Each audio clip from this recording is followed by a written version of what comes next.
Passons maintenant à la deuxième question. Donc là, on nous demande de démontrer que la somme de UN et la somme de UN sur n plus UN, voilà le terme général que nous allons considérer maintenant.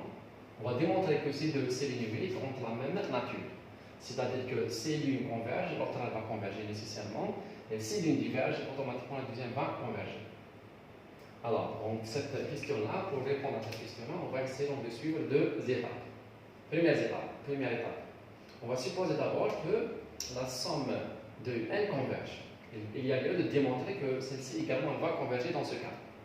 Alors, si elle converge, donc moyennant la CNC, la condition nécessaire de convergence, il s'ensuit que le terme général du n va automatiquement tendre vers 0, parce que n tend vers l'infini. Or, la fonction x sur 1 plus x est égale, si on écrit son développement limité, ça va être égal à x plus petit ρ de x, tel que x appartient au voisinage de 0. Ce développement limité, il n'est valable qu'au voisinage de 0. Par conséquent, cette fonction-là est équivalente à cette fonction.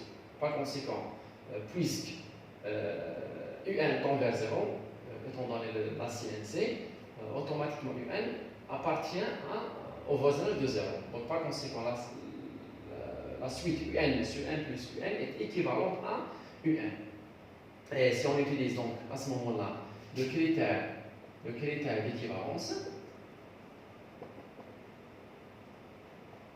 qui est donc valable étant donné que là nous avons donc des séries à terme positifs. Encore une fois, le critère d'équivalence est tout à fait comme le critère de comparaison.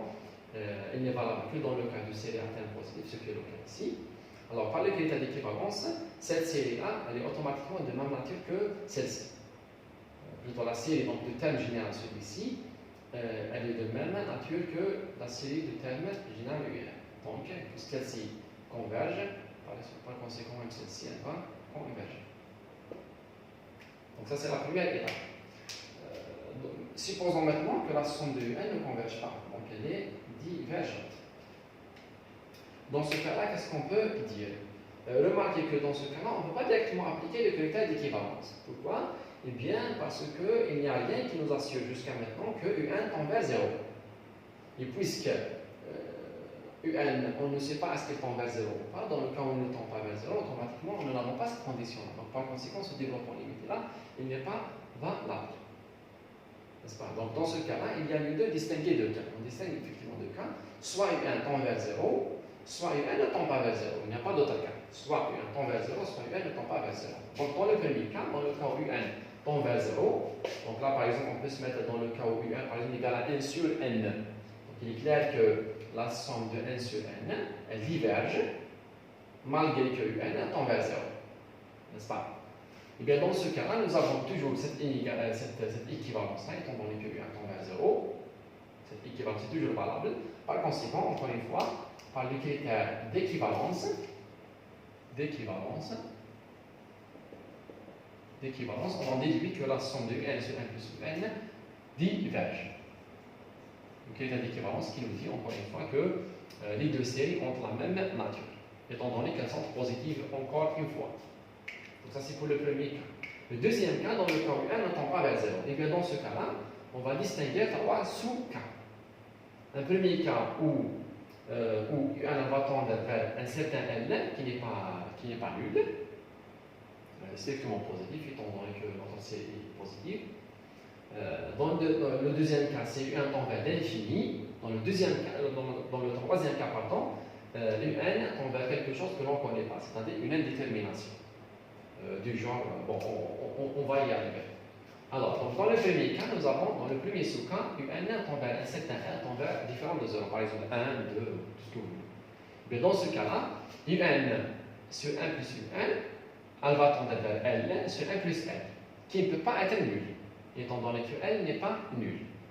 N'est-ce pas? Et donc, étant donné la CNC, qu'est-ce qu'elle nous dit la CNC? Elle nous dit que si vous avez une série dont le terme général ne tend pas vers 0, automatiquement la série va diverger.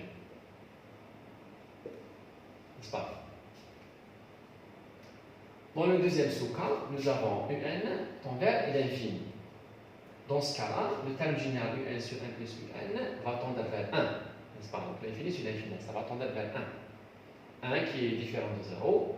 Par conséquent, encore une fois, par le critère plutôt par la CNC, par la condition nécessaire de convergence, cette série-là automatiquement va également diverger. N'est-ce pas? Dans le dernier cas, si elle tend vers une indétermination, donc si cette limite-là ne peut pas être déterminée, par exemple, dans le cas où vous avez pas une 1 plus 1, c'est l'infini, par exemple. C'est une indétermination. Dans ce cas-là, même ce terme-là ne peut pas tendre vers 0. Il peut tendre vers n'importe quoi, ça peut être n'importe quoi. Le sens ça ne peut pas tendre automatiquement vers 0. Et dans ce cas-là, cette série, elle va diverger également en vertu de la CNC. Donc elle va diverger. Donc on déduit que si, au final, si la série, la somme du 1 converge, alors la série qui est là, elle va converger. Et si la série, la somme du 1 diverge, donc vous voyez que dans les trois cas, nous avons la divergence. Donc par conséquent, les deux séries ont la même